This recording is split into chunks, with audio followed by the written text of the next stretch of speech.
Welcome to Sherlock Holmes Mystery. Tonight, we unravel a case that dimmed the very stars of London's sky. Where were you when the heavens went dark? Stay tuned for The Night the Stars Disappeared. Tell us, where are you listening from? On a chill October evening, when the Thames breathed its damp exhalations over Greenwich Hill and the gas lamps trembled like watchful eyes, the Royal Observatory opened its doors to a select and glittering company. It was an occasion of philanthropy and curiosity, a fete to raise funds for a new transit instrument, and, if rumour spoke truly, to soothe the put-upon pride of Sir Edric Mallory, the Astronomer Royal, who disliked asking Parliament twice. Among the ornaments assembled beneath the great dome were not only the titled and the learned, but a necklace whose fame eclipsed many a coronet, the Seven Sisters, a chain of star sapphires plucked, so the newspapers said, from the bosom of the Golconda mines and arranged in a coronet of silver, like a moving constellation. These stones had been brought by their owner, Lady Eugenia Rathmore, in support of the appeal. They were to be the evening's culminating wonder.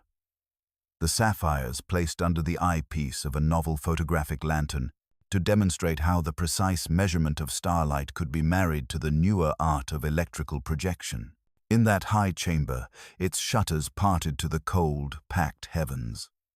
Sir Edric Mallory presided with a lean patience tinged by vanity. He was a scholar whose temper sharpened at any suggestion of theatrics, yet he had yielded to a flare-minded American demonstrator, Mr. Silas Cormac, who promised that his lantern would make Orion blaze upon the very walls of heaven, or at least upon the brick of Greenwich. There, too, stood Lady Eugenia, a striking, pale woman whose fortune had outlived her husband, and with her a thin, precise man, bearing the careful anonymity of a banker, Mr. Lionel Pendrell, treasurer of the Observatory Fund. The company, some 50 in all, arranged themselves around the wooden rail. The great telescope waited. A glow of anticipation trembled on satin shoulders and antiquated uniforms alike. A footman, too careful to be real and too perfect to be trusted, had passed among them with a tray of sherry. Those who accepted found it unexpectedly fragrant, and a few remarked upon an odd, almost camphorous tang mingled with the nuttiness. Sir Edric lifted a hand.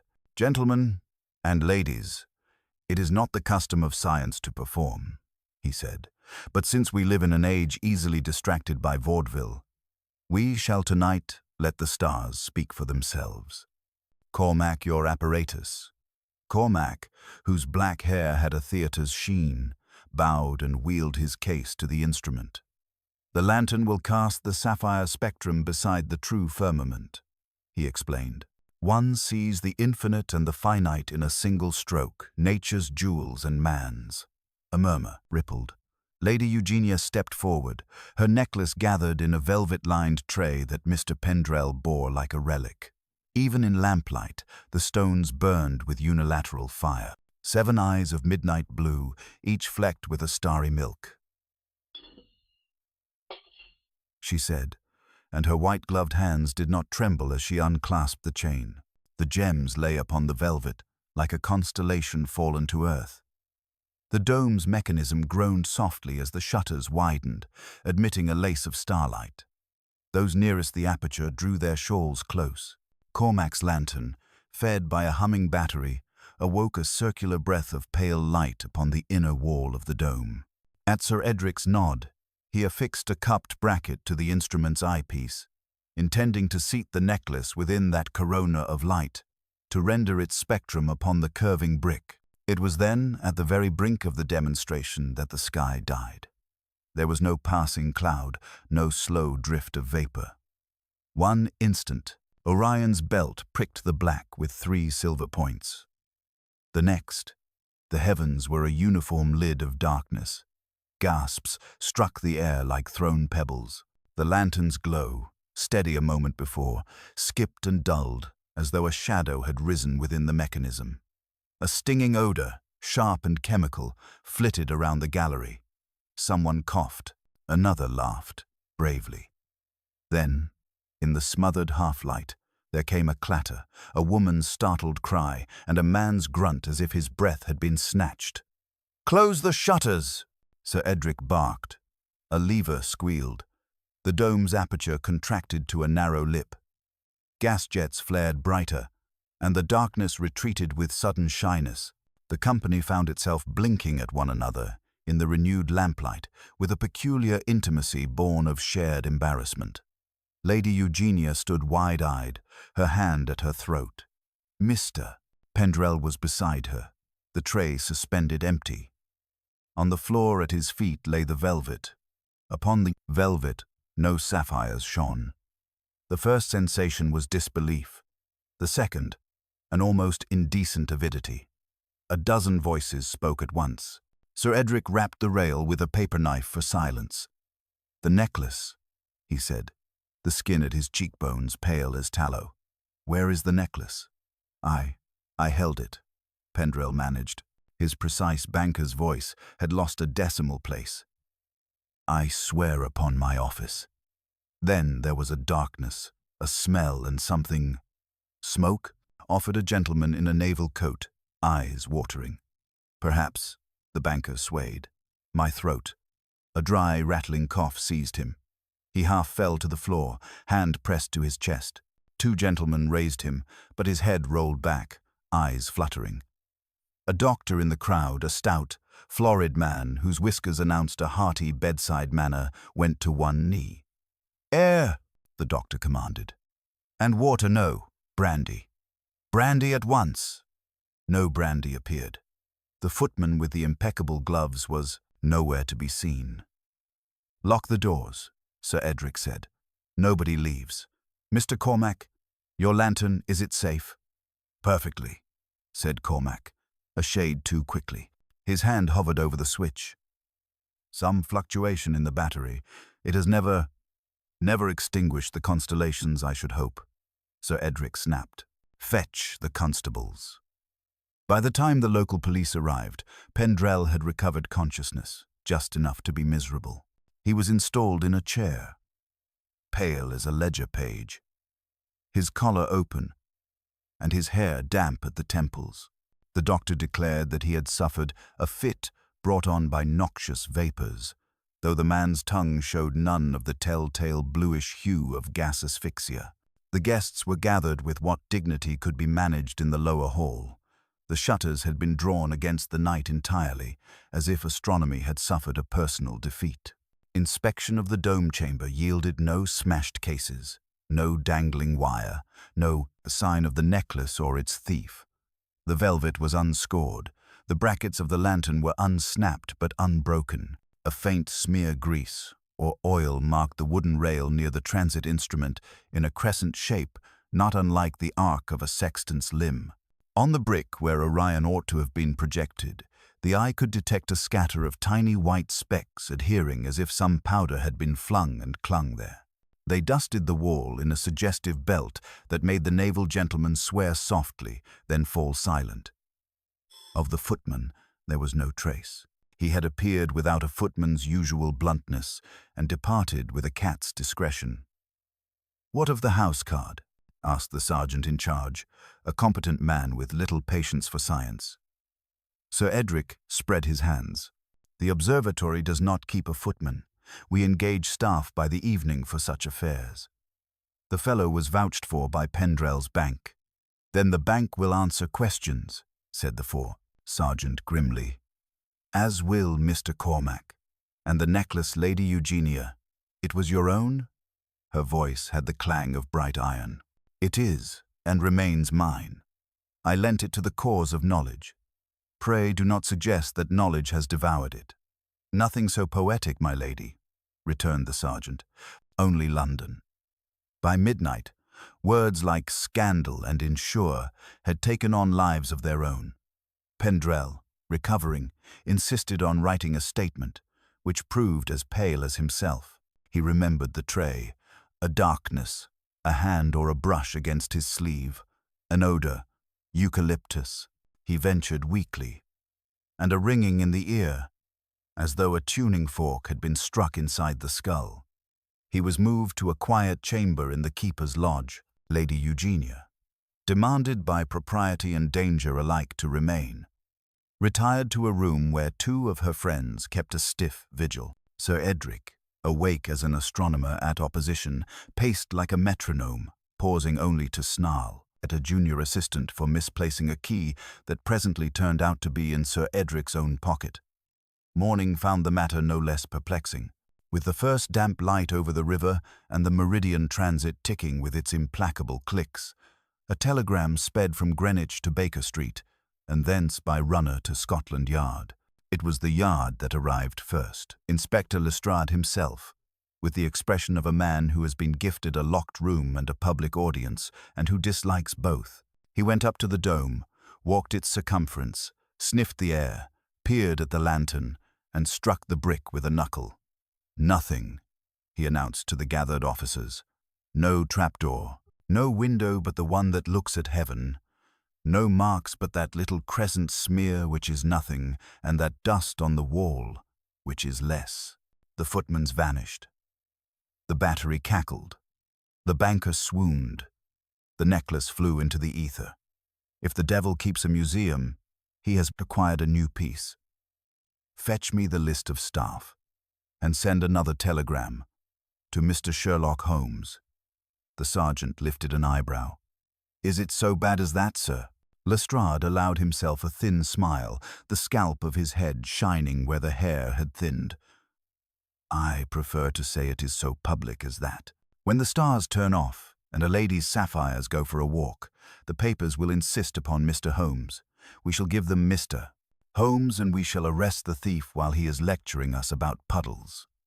Some hours later, when the fog had flattened itself into a grey ceiling and the observatory's clocks had scolded London into its work, the click of a hansom on the cobbles below Baker Street announced the approach of the case to the only mind in England that would greet it like a chess problem. In that familiar room, where coal smoke had learned to trace arabesques and a violin's ghost still quivered in the air, Dr. John Watson, sturdy, sane, and the humane balance to his friend's unearthly stringency, glanced up from the morning's paper, just as Mrs. Hudson's tread announced a visitor. He had been reading the first breathless paragraphs about the night without a sky and the old, unmistakable thrill. The mingling of dread and curiosity had already begun its quickened march within his chest. It would go hard, he thought, if Sherlock Holmes did not find a way to bring back the stars. I laid down the newspaper. As Holmes took the envelope Mrs. Hudson brought upon a tray. He did not open it at once, but weighed it, inspected the flap, and held the address bold and official toward the firelight. "Official ink, but not the Yard's common stock," he said, Lestrade forwarding another's summons. He snapped the seal. "Greenwich Observatory. A vanished necklace. Darkness within a room contrived for light, and a banker who nearly made a premature balance. Boots, Watson." We were in a cab within 5 minutes, fog thinning to raw daylight over the river. Holmes spoke little. "An interesting conjunction," he said at last. "A theatrical American, a punctilious banker, a proud scientist, and a lady whose jewels could ransom a province. If this is crude, it will disappoint me. You suspect collusion? I suspect human nature. Tell me, Watson, what do you make of stars that disappear indoors? A failure of apparatus. So thinks any competent man," he returned. "Therefore, the true hypothesis must either embrace or exploit that expectation." Greenwich received us with the ticking of many clocks and the starch of official discomfort. Inspector Lestrade, lips tightened as if he had tasted medicine, met us at the lodge. With him stood Sir Edric Mallory, and by the hearth Mr. Lionel Pendrell, pale but upright beneath a blanket. "The chamber first," Holmes said. By day, the dome was smaller to the eye, the lantern inert upon its carriage, the telescope pointing like a disciplined finger. Holmes paced the circle, brim nearly brushing the rail. He paused at a crescent smear on the wood and at the sprinkle of pale specks that pricked the brick where Orion had been.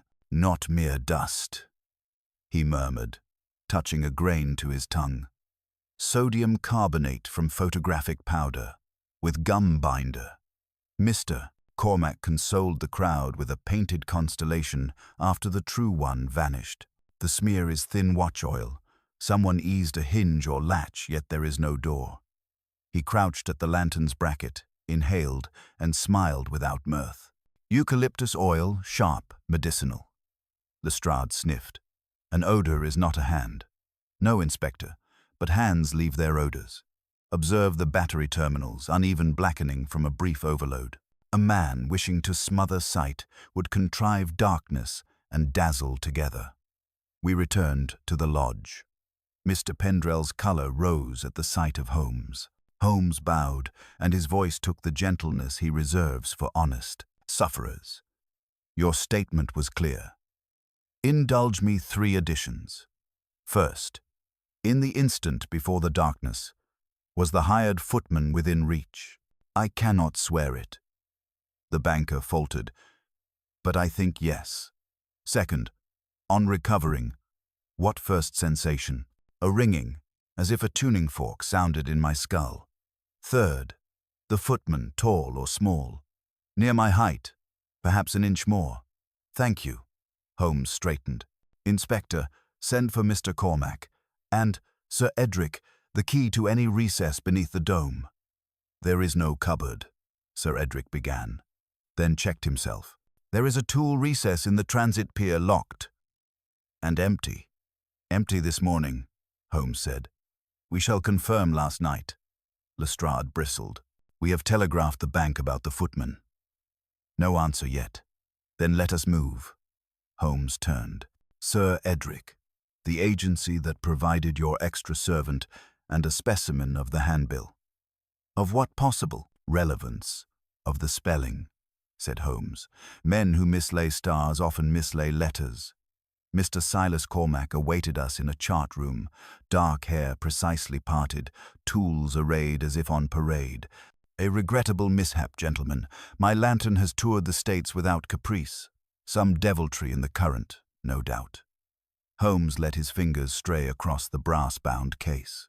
Your battery renewed before each show. Always. And your powder. A flourish to please the public. Quite, said Holmes. He examined a narrow ebonite rod coiled with fine wire. Induction. Enough to startle an ear. Where were you when the darkness fell? At the switch. And the footman, behind the guests serving or stealing? I cannot say. Holmes's eyes took the far focus of a man aligning lenses. We shall improve our focus shortly.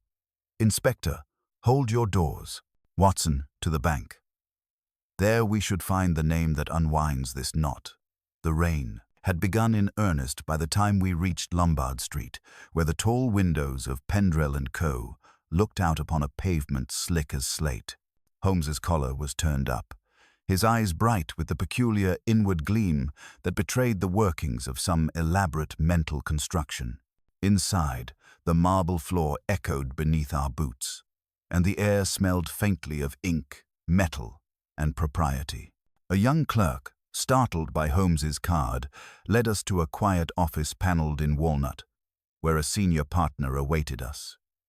Mr. Aldous Trent, a man whose expression suggested his blood had been distilled into neat ledger entries, bowed without warmth. We have already been visited by the police, Mr. Holmes. A deplorable business, but I fail to see how our establishment may illuminate it.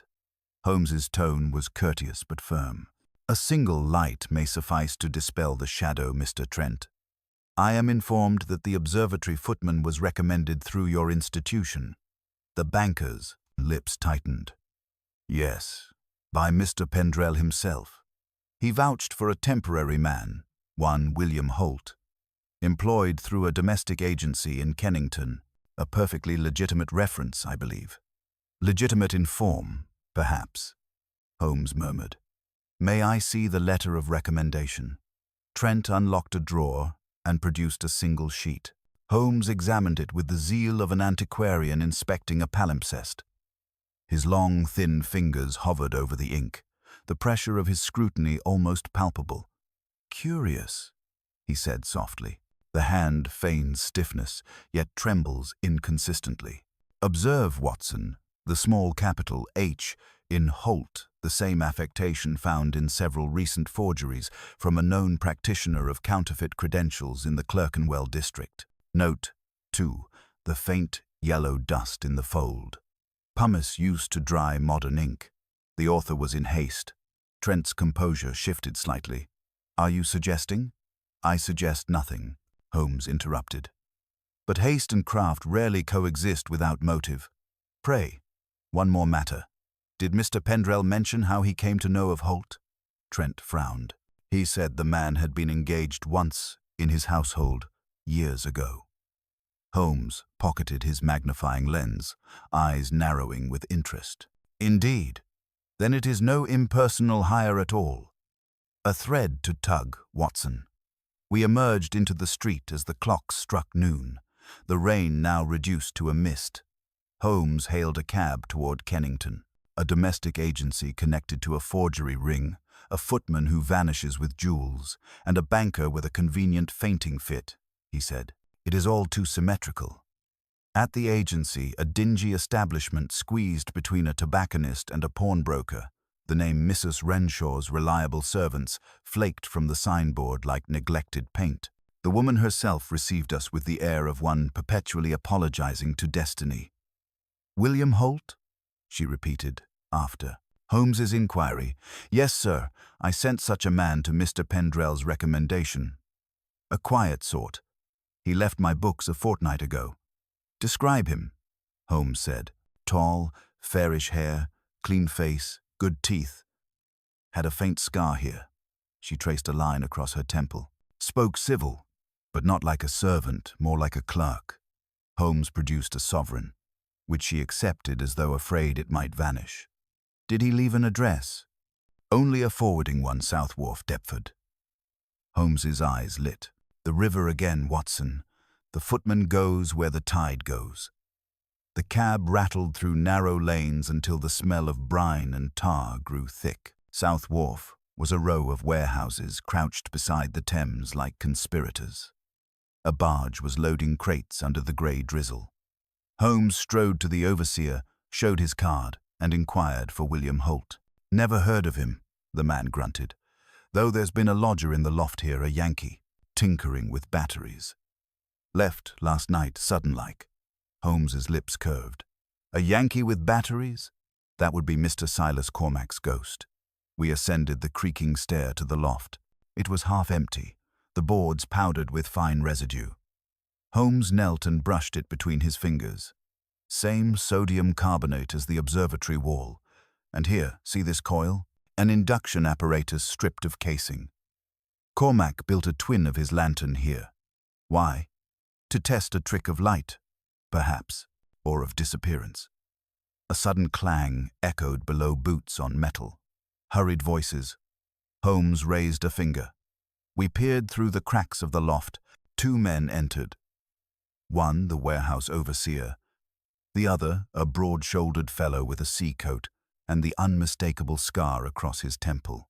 He was speaking in low tones, half swallowed by the river's mutter. Shipments due at dusk, the man said. We'll have her past the custom house by nightfall. Cormac says the lady'll pay again once she's desperate. Holmes's hand closed lightly on my arm. Our stars, Watson, he whispered. They have merely changed their orbit.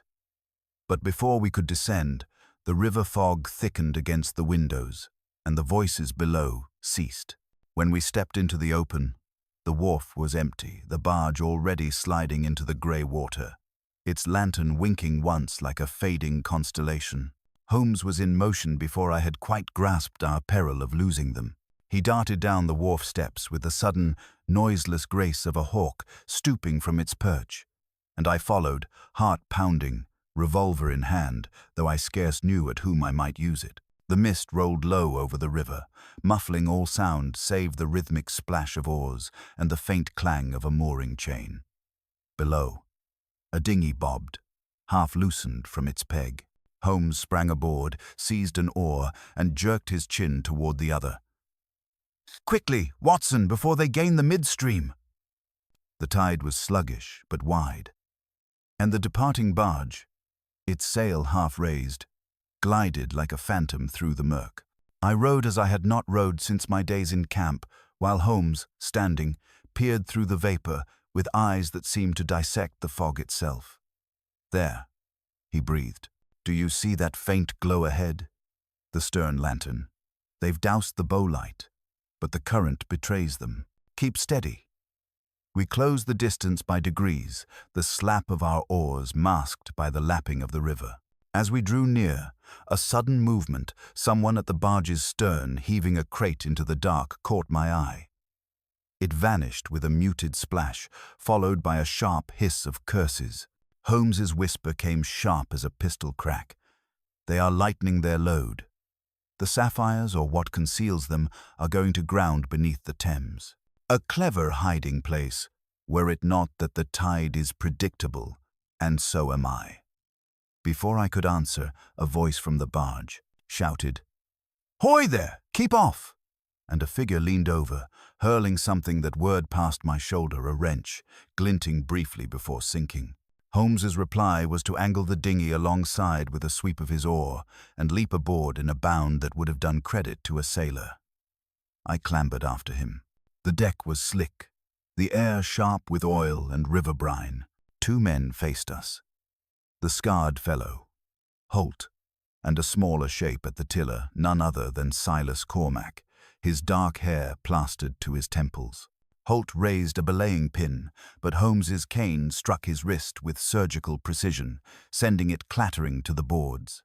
The man lunged again, and in the next instant Holmes had him by the collar, the two rolling perilously close to the edge. Cormac darted toward the hatchway, but I stepped across his path, revolver drawn. "Stay where you are," I said. "One more step, and you'll swim for it." He froze, chest heaving, and for a moment all was still, save the creak of the rigging. Then Holt, half pinned beneath Holmes, gave a snarl. "You'll hang us for nothing. The jewels ain't aboard." "Indeed," Holmes said, tightening his grip, "which is precisely why we are not turning you over to the river police yet." He looked toward me. "Watson, the crate they threw overboard was not their first. We must mark the spot before the tide shifts. The pier light on that warehouse, align it with the chimney beyond. Note the bearing. That will suffice." I obeyed, committing the angle to memory as the distant chime of a police launch came faintly over the water.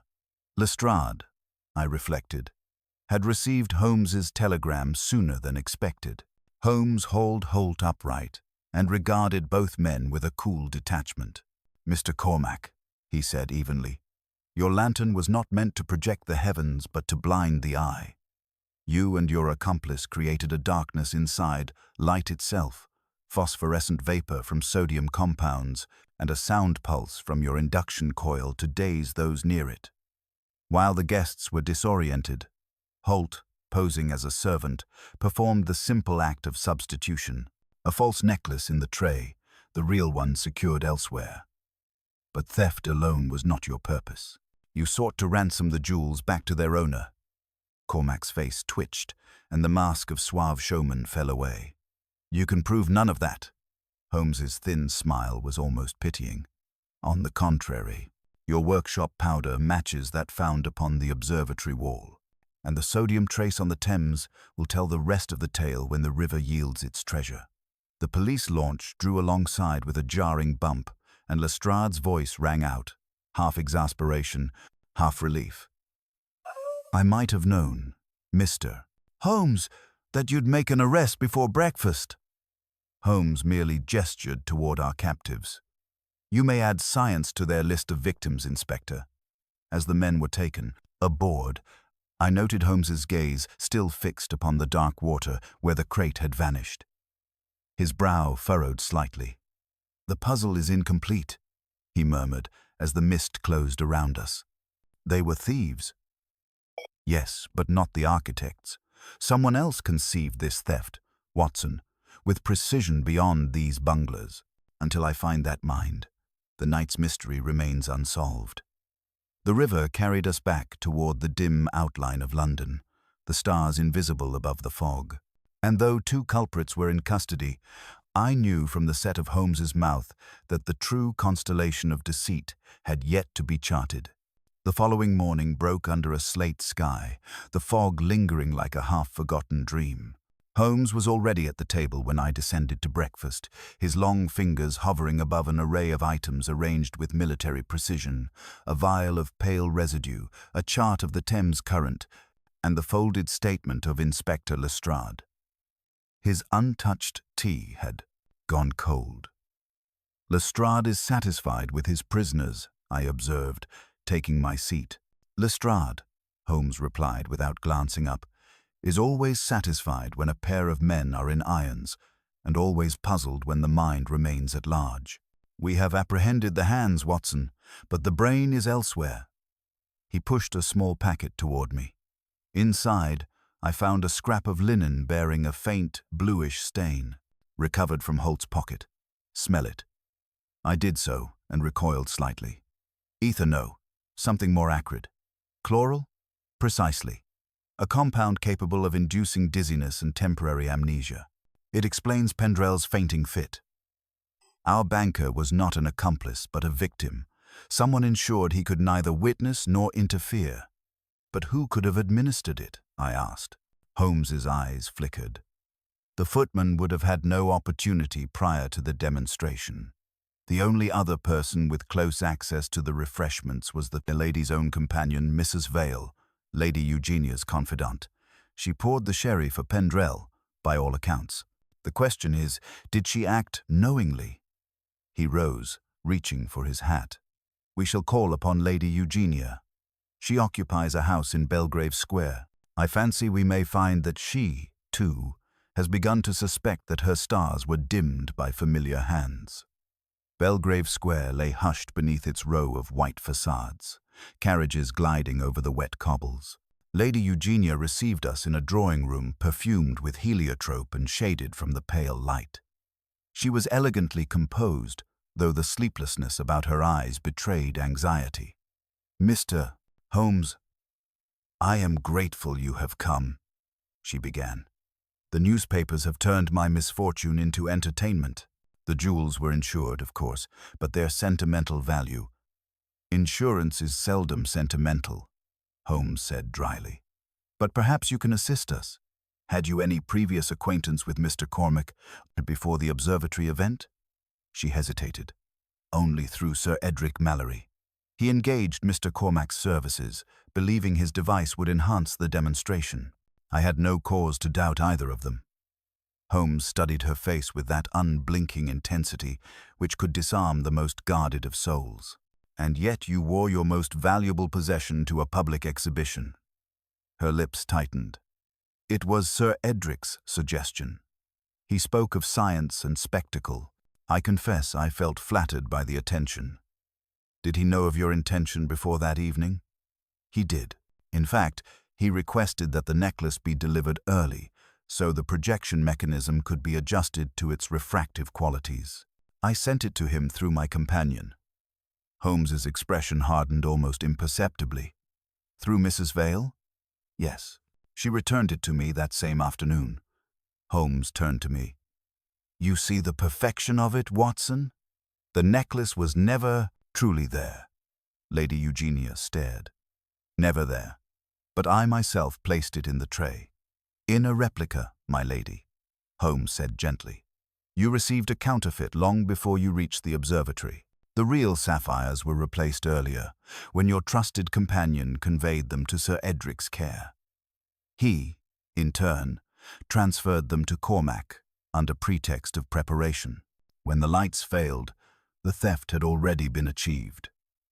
Her composure faltered. "You mean Sir Edric?"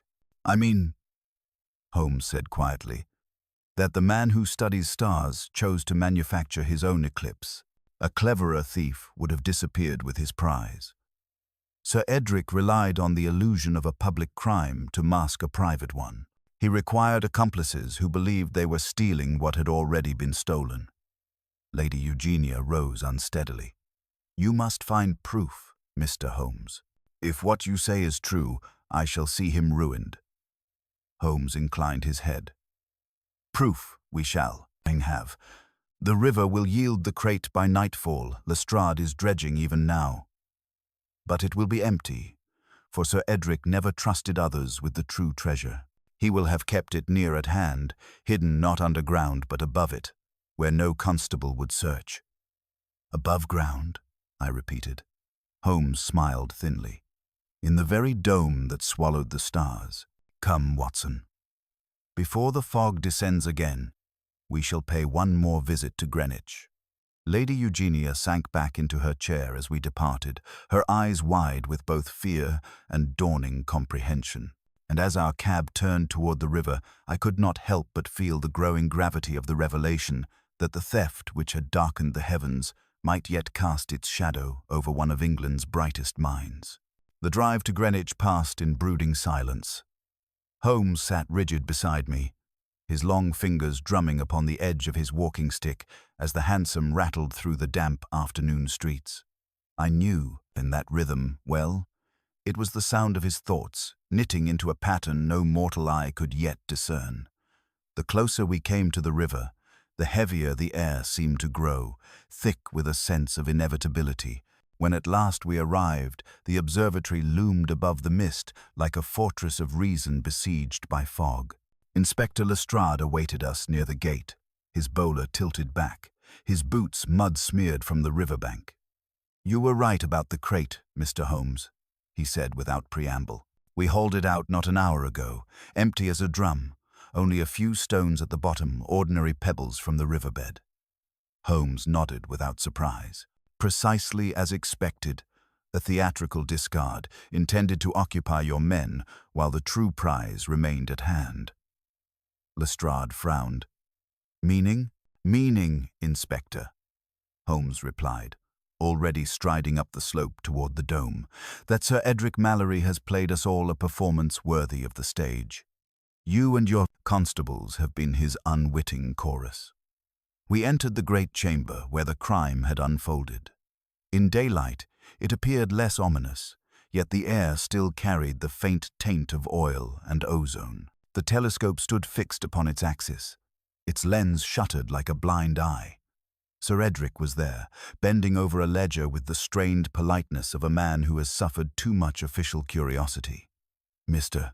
Holmes," he said coldly, straightening, "I trust this will be the last of your interruptions. I have work to resume." Holmes's tone was cordial, even genial. "Indeed, Sir Edric, and so do I. Pray indulge me a trifling curiosity before I take my leave. You remarked last evening that your assistant had misplaced a key." The astronomer's eyes flickered. A momentary lapse. "The key was found." "In your own pocket, I believe," said Holmes softly. "Would you be so good as to produce it now?" Mallory hesitated, then drew from his waistcoat a small brass key, attached to a thin chain. Holmes took it delicately between thumb and forefinger, examining the faint black streak near its teeth. "Grease," he murmured, "and not of the common kind. Machine lubricant of fine grade, identical to that upon the tool recess beneath the transit pier. Watson, you recall his insistence that the compartment was empty?" I nodded. Lestrade's brows knitted, but Holmes had already crossed to the pier, stooping to the small panel at its base. He inserted the key and turned it with a click. The panel swung open to reveal a narrow cavity filled with the scent of metal and dust. From within, Holmes drew a small wooden casket no larger than a book, its lid bound by fine wire. Sir Edric's composure cracked like porcelain. "You have no authority." "On the contrary," Holmes interrupted, unwinding the wire. "I have the authority of deduction. When a man of science declares a space empty, yet keeps its key close to his heart, one may reasonably suspect the presence of something other than air." The lid lifted with a faint sigh. Inside, wrapped in chamois, lay the 7 sisters, each sapphire burning with that strange inner radiance, like frozen starlight. For a heartbeat, no one spoke. Then Lestrade let out a low whistle. "By George, you've done it again." Holmes replaced the lid with reverence. "No, Inspector, Sir Edric has done it, and quite thoroughly. But for the flaw of pride, he might have escaped unscathed. Mallory's voice, when it came, was hoarse with fury and desperation. You dare accuse me? Those men stole the jewels. Your own evidence proves it. Holmes turned his gaze upon him, cool, pitiless, and precise. They stole a counterfeit, constructed under your instruction, so that you might feign indignation while the genuine necklace rested under your very telescope. A scholar's arrogance. Sir Edric, believing intellect absolves deceit. You designed a darkness to hide your own theft and then pretended to be its victim. The man swayed, his face drained of blood. You cannot prove such a fantasy. Holmes gestured toward the sapphires. The proof lies in the dust upon them, grains of photographic silver nitrate from your own plates, a substance never found outside this room. And there, on the recess lid, a partial impression of your thumb in that same black machine oil. Shall we invite Lestrade's men to verify it? The struggle within Sir Edric's breast was visible. Intellect fought against ruin, pride against confession. At last, his shoulders sagged, and he stared not at us, but at the floor. I meant only to borrow them, he muttered. To study their refraction, their starfire. But Cormac learned my secret. He demanded a share. I meant to recover them before dawn. Borrowing with deceit and hiding under darkness. Holmes said, voice cool as the fog outside. You have learned, Sir Edric, that even the heavens do not forgive theft of their light. Lestrade stepped forward, handcuffs gleaming like the links of poetic justice. You'll come with me, sir. Holmes turned away as the inspector led the broken man out. His gaze went once more to the dome's narrow slit, where a pale sun tried to pierce the lingering mist. Strange, Watson, he murmured, how men who map the stars so often lose sight of the moral compass beneath their feet. And as we descended the hill, the faint chime of the observatory's clock marking noon, it seemed to me that the light had returned at last, not to the heavens, but to the conscience of the world below. That evening found us once more at Baker Street, the fog rising from the Thames and pressing against the panes like a persistent memory. Holmes had been silent since our return, pacing with his hands clasped behind him, the faint gleam of satisfaction in his eyes tempered by something else, a restlessness I had seen before, when a case had ended too neatly for his taste. The Seven Sisters lay in a velvet-lined case upon the mantelpiece, glimmering faintly in the lamplight.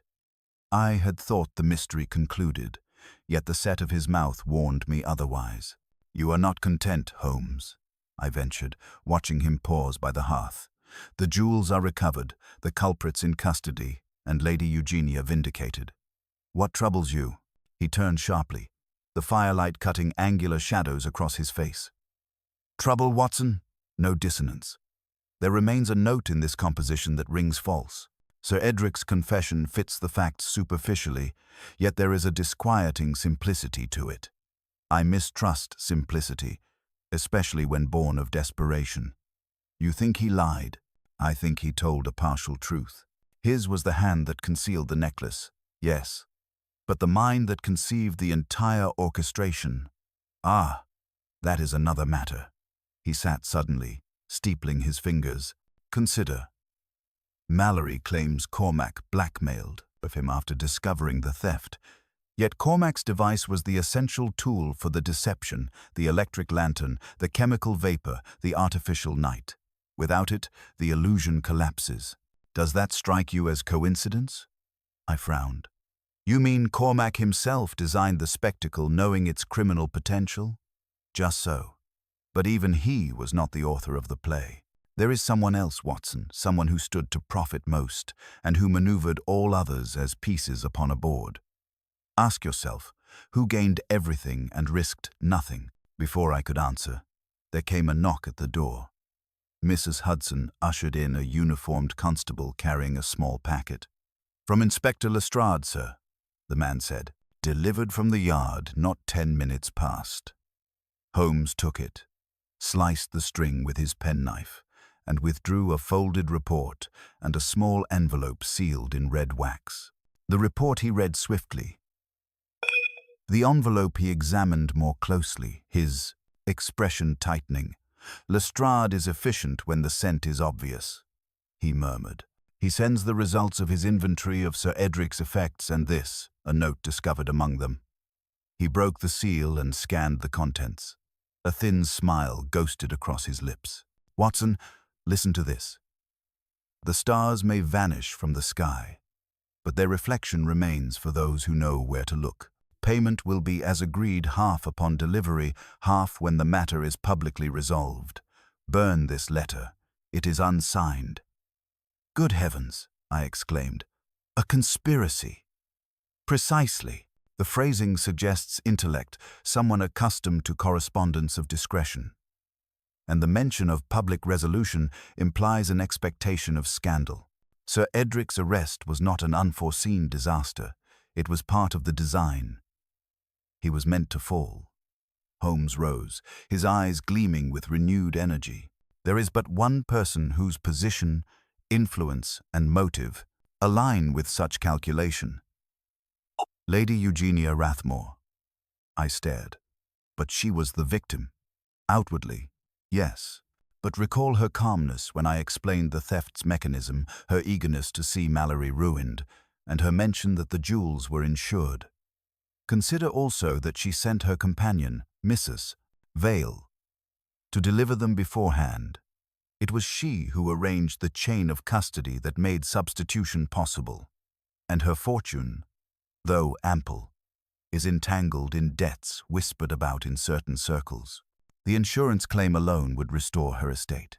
She gained the sympathy of society, the ruin of the man who slighted her in public discourse, and a fortune besides."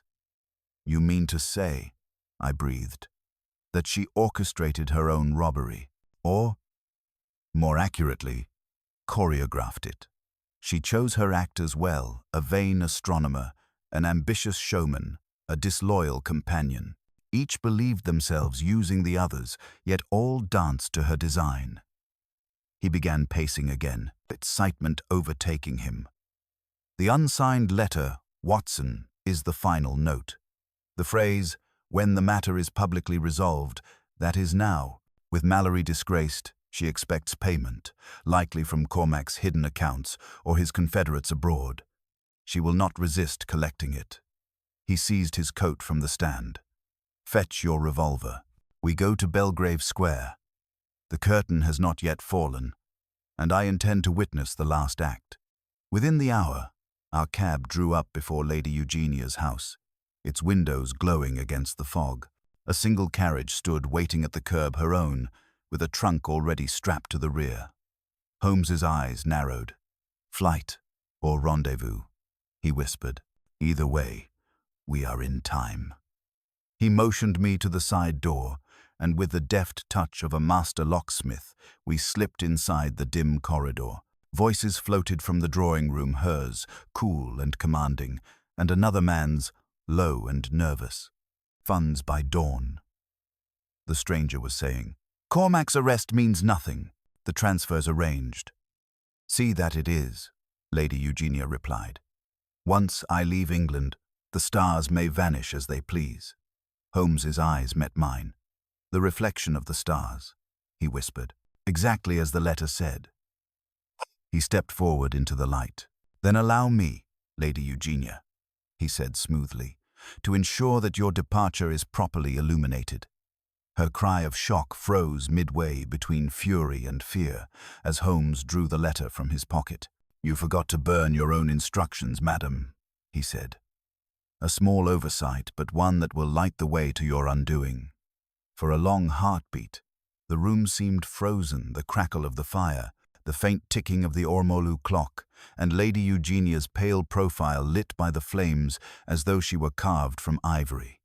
The man seated opposite her, a nervous, bird-like fellow in spectacles, rose half out of his chair before Holmes's steady voice pinned him in place. "Do sit down, Mr. Fenton," Holmes said evenly. "A sudden movement might alarm my friend here, and his revolver is lamentably excitable." I kept the weapon low but visible. Fenton's Adam's apple bobbed as he obeyed, collapsing back into his seat. Lady Eugenia's gaze, sharp and cold, flicked from Holmes to the letter he held. "You have no right," she began, her tone low and controlled. "On the contrary, madam, I have every right when theft and fraud cross from the realm of speculation to that of evidence. You neglected to destroy the note instructing Sir Edric Mallory in your scheme, a rare lapse in so meticulous a mind." She gave a soft laugh, almost weary in its defiance. "A note proves nothing. You could have written it yourself for all I know." Holmes smiled faintly. "That argument has the merit of desperation. Alas, your handwriting is distinctive. The long downward sweep of your E and the peculiar loop of your F both appear here, as they do on the check stubs in your desk." Her face stiffened. "You've rifled my papers?" "Merely observed what your butler laid upon the writing table," Holmes said. "But let us be honest, Lady Eugenia. You contrived your own misfortune to restore your fortune. You chose your accomplices with care. Sir Edric for his apparatus, Cormac for his theatrics, and this gentleman your solicitor, if I am not mistaken, for the dull but necessary act of laundering the proceeds." Fenton licked his lips. "I protest." "Spare me the protest," Holmes cut in. "I know a legal mind when I see one, particularly one with ink stains that match the ledgers seized at Cormac's lodgings.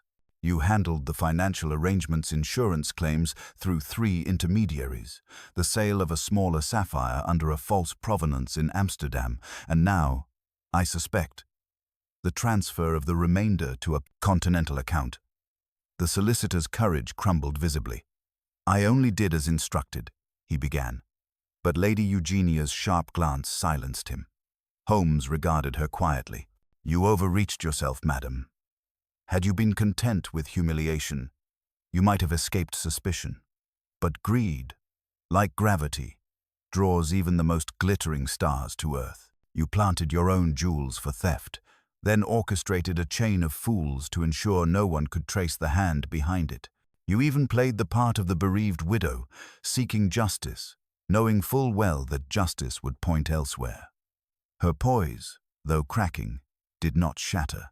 She rose slowly, drawing her shawl closer, her chin lifting with a touch of aristocratic disdain. "You think you've unraveled everything, Mr. Holmes," she said. "But deduction can blind as well as illuminate. Sir Edric's guilt is no invention," he confessed himself. "The jewels were his obsession. I was merely his victim." Holmes moved closer, the firelight catching the grey steel of his gaze.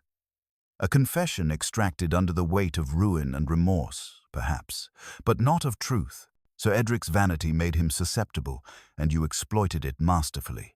You fed his ambition, dangled before him the promise of scientific fame, and when the opportunity arose, you set the stage for his fall. You required a man whose intellect would seem capable of conceiving the deception so that none would suspect you. He was your shield. Her lips curved in a faint, ironic smile. "And if I were guilty, what then? You have my letter, but nothing more. The law demands proof, not conjecture spun from cleverness." Holmes turned to me with a gleam of quiet triumph. "Proof, Watson, is sometimes written not in ink, but in light." Opening it, he drew out a velvet pouch, the kind jewelers use to hold stones. With a flick of his wrist, he poured its contents into his palm. I gasped. There, unmistakable even in the dimness, lay fragments of blue crystal minute shards, glinting like broken sky. "Not glass," Holmes said softly, "but sapphire, cleaved by deliberate pressure. You meant to destroy one of the 7 sisters, to convince your insurers that the jewels could never be recovered. Yet you were interrupted before you could complete the deception. The residue on these shards matches the powder upon the floor at Cormac's workshop. A chemist's eye will confirm it." Lady Eugenia's composure faltered for the first time. She sank back into her chair, her gloved hands trembling slightly against the dark fabric of her gown. "You are clever, Mr. Holmes," she whispered. But do you know what it means for a woman alone to face ruin? To watch men strip away one's name, one's dignity, one's fortune, and to smile while they do it? Sir Edric called me ornamental, a pretty constellation to be admired, not consulted. So, I gave him a lesson in astronomy. I taught him how swiftly the brightest star can collapse upon itself. Holmes's voice, though quiet, carried the weight of judgment. Your revenge is poetic, madam, but poetry cannot exonerate deceit. You turned intelligence to malice, and in so doing, proved your adversary right. You are not the ornament he imagined, but something far colder, a mind without conscience. For a moment, the room was utterly still. Then the clatter of wheels broke the silence. Lestrade's voice echoed from the hall, brisk and officious. "Holmes, we've your message. What's to be done here?" Holmes turned toward the door. "Take them both, Inspector. Sir Edric's confession will be withdrawn in light of new evidence. Lady Eugenia and Mr. Fenton will find their constellations rather more confined for the foreseeable future." Lestrade's men moved forward, and I saw Lady Eugenia rise once more, regal even in defeat. "The night will always return, Mr. Holmes," she said, her voice low but steady. "You cannot stop it from falling." Holmes regarded her with an expression I could not quite read, pity, perhaps, or something colder. "No, madam," he said softly, "but one may prevent it from swallowing the innocent." As the door closed behind them, the fire flickered low. Holmes stood by the window, staring out into the fog-bound city, where faint lamps glowed like the scattered remnants of a broken constellation. "The irony, Watson," he murmured, "is exquisite." She sought to make the stars vanish, yet in doing so, revealed the darkness of her own making. Another case where intellect triumphed over morality and thereby destroyed itself. He turned from the glass, his voice softer still. "You see, my dear fellow, the heavens are constant. It is only man who contrives eclipses." I said nothing, for there was nothing to add. The clock chimed softly, marking the close of the night that had begun, with vanished stars, and ended with the revelation of a soul far darker than the sky itself. The days that followed were quiet, almost oppressively so. The newspapers had wrung every drop of sensation from the affair. The night the stars disappeared. The Lady and the Lens, Holmes exposes astronomical fraud, and now moved on to fresher scandals. The public, that fickle astronomer of human folly, had turned its telescope elsewhere. Yet in our rooms at Baker Street, the echoes of the case lingered like the afterimage of a brilliant flash burned upon the eye. Holmes, who is never so alive as when the chase consumes him, now seemed curiously subdued. He spent long hours at the window, violin in hand, drawing slow, deliberate chords that resonated with melancholy rather than triumph. I, for my part, occupied myself with notes for an account of the affair, but my pen faltered. Something in Holmes's demeanor warned me that the case, though concluded in the eyes of the law, had not yet reached its true conclusion in his mind. It was on the third morning that the unspoken wait broke its silence. Holmes had been seated by the fire, the newspaper spread across his knees, when he suddenly folded it and said, "Watson, do you ever reflect upon the peculiar symmetry of guilt?" "Symmetry?" I repeated. "Precisely. Every crime, if examined properly, reveals an echo, a distortion of some virtue it once resembled.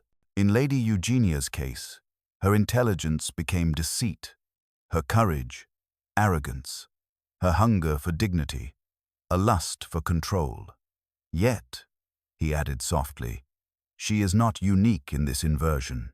The same pattern may be traced in the men who opposed her." I regarded him in surprise. "You mean Mallory? But surely he was as much her victim as her instrument." Holmes gave a short, humorless laugh. "Victim, yes, but not innocent. His obsession with recognition blinded him to morality. He would have risked anything for scientific acclaim. It is what drew her to him. She did not create his weakness, she merely played upon it. The truth, my dear Watson, is that no villain acts alone. Evil thrives upon the small vanities of others. He rose then, pacing the room as he spoke, his voice gathering intensity. The public imagines a single mastermind orchestrating events from the shadows. But the world is not a stage for villains and heroes, it is a web. Lady Eugenia's deception succeeded because every thread was weak in precisely the same place. Pride, Mallory's vanity, Cormac's ambition, Fenton's cowardice, even Lestrade's haste to declare the case solved. Each bore some fragment of her guilt. I said nothing for a while, sensing that to interrupt him would be to disturb the fragile thread of reflection that had replaced his usual brilliance. At last I ventured. "And yourself, Holmes? You speak as though even you are not exempt from this symmetry." He stopped short, the question hanging between us. For a long moment he regarded the coals glowing in the grate, the faint light reflected in his pale, sharp features. "I," he said finally, "am not so presumptuous as to claim exemption. I, too, am drawn by vanity, the vanity of intellect. Each case tempts me to view humanity as a puzzle rather than as suffering flesh and blood. It is a perilous detachment, Watson, for the moment one ceases to feel, one begins to resemble the very minds one seeks to expose." He smiled faintly then, though it did not reach his eyes. "Do not mistake me, I would not exchange the pursuit of reason for any gentler calling. But there are moments, such as these, when I envy your steadfast humanity." The words struck me more deeply than I let on. I made some half-hearted protest, but he waved it aside, taking up his violin once more. "Come," he said lightly, as if shaking off a shadow. "Let us have no more philosophy. The stars have returned to the sky, and Scotland Yard will, I trust, manage a week without catastrophe. But I have no doubt that before long, London will provide us with another little exercise in moral astronomy." As the bow touched the strings, the soft, haunting melody of Mendelssohn's Songs Without Words filled the room. Outside, the fog began to lift, revealing a thin gleam of afternoon sun upon the rooftops. And though Holmes would never admit it, I knew he was already waiting for the next night when, in some dark corner of the city, the stars would disappear again. The following week dawned unremarkably, yet I had learned never to mistake quiet days at Baker Street for idleness. Holmes's tranquility was that of a coiled spring, and though his manner seemed languid, his mind was forever in motion. The case of the vanished stars, as the press had named it, had been consigned to history. Lady Eugenia was held in Holloway, awaiting trial. Sir Edric, humbled but spared prosecution through Holmes's intercession, had withdrawn from public life. Yet, despite this conclusion, I sensed an invisible thread still tugged at Holmes's thoughts. It was late one evening when that thread drew taut. A messenger arrived, breathless, bearing a sealed note marked urgent. Holmes slit it open with his penknife, scanned the contents, and handed it silently to me. The handwriting was unmistakably Lestrade's, though uncharacteristically terse. "Holmes, something amiss with the Rathmore woman. Come to Holloway at once. L." We wasted no time. Within the hour we were passing beneath the iron gates of the prison, where Lestrade awaited us in the dim corridor outside the infirmary. His usually ruddy face looked pale beneath the gaslight. "She was taken ill this afternoon," he said quietly.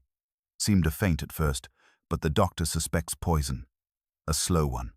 We searched her cell, no sign of vial or paper. She's conscious, but barely. Keeps asking for you." Holmes's eyes darkened, but his voice remained calm. "Lead me to her." The cell was spare and cold, the air heavy with carbolic. Lady Eugenia lay upon the narrow bed, her face ghostly against the coarse linen, though her eyes still held that peculiar steadiness that had marked her from the first. Holmes approached without a word. She smiled faintly. "So," she whispered, "you have come to witness the final eclipse." Holmes's tone was soft, almost kind. "You have taken your fate into your own hands, I see. Why hasten what might still have been redeemed?" her lips curved with bitter amusement. Redeemed? You mistake me for a penitent, Mr. Holmes. I have no interest in confession, only in completion. The game is over, but I will not play the role you wrote for me. He crouched beside her, his gaze searching. You were never one to relinquish control. But even now, I must know why poison. You might have stood trial, even swayed the jury. Her eyes drifted toward the ceiling, unfocused. Because, Mr. Holmes, every woman of my world lives by illusion. I built mine too well to see it torn apart in daylight. Let history remember me as mystery, not spectacle. She paused, the faintest shadow of a smile touching her mouth. After all, you gave me my title, the lady who made the stars disappear. I prefer to remain so. Holmes said nothing, but I saw his hand tighten upon the bedrail. She seemed to take comfort in his silence. Tell Sir Edric, she murmured, that I kept his secret, and tell him no. Tell you that genius and vanity are kin. We both mistook one for the other. Her breath caught, the smile fading. And you, Mr. Holmes, beware of your own stars. With that, her gaze dimmed, and the line of her mouth relaxed. The nurse stepped forward, but Holmes had already straightened, his face unreadable. It is finished, he said quietly. Outside, Lestrade exhaled, rubbing the brim of his hat. A damned pity, he muttered, and not a trace of what she took. You think she planned this from the start? Holmes's reply was distant. Planned, perhaps not. Foreseen, certainly. The end of her design lay always within her grasp. Some crimes, Inspector, conclude themselves. We rode back through a restless London, the lamps wavering in the mist like pale eyes half awake. Holmes sat motionless, his gaze fixed beyond the window. At last he spoke, more to himself than to me. She sought to control the light, Watson to command the stars. The truth, even her own death. There is a strange grandeur in that, and a terrible futility. For all her artifice, she could never comprehend that no mind, however brilliant, can outwit consequence. When we reached Baker Street, he stood at the window, a long while, watching the night recede before the coming dawn. Then, with a faint sigh, he turned from the glass. The stars, my dear Watson, he said, do not vanish. They merely wait for darkness to reveal them again.